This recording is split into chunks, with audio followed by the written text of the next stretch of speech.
mbokki authentique prod ñi ngi leen di nuyu foofa ca Ziguinchor nag ndawi Yewwi Askan Wi ñi ngi toogaanu Ousmane Sonko ca booru këram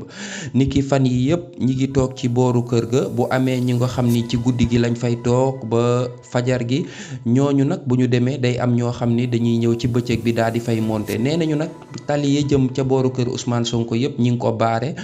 sànni fa ay xeer nee nañu oto du fa dugg dara du fa dugg suba nag ci talaate gi ci la Ousmane Sonko war a jàkkaarloog ak Adji Sarr ndax dina wuy ji wala du wuy ji loolu nag dinañ ci am lu leer fii ak ay simili yu nu ne wàllu tàggat yaram nag ndawi Serigne Saliou Dia yi ci sunu gaynde U17 yi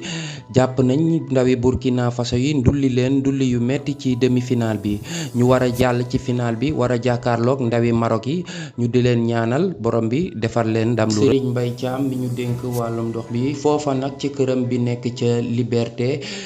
dañu ko song démb ci guddi daal di koy taal ba sapeur pompier mujj naa ñëw ba fay lakk bi fi ñuy waxee ak yéen nag police scientifique ma nga fa di def enquête.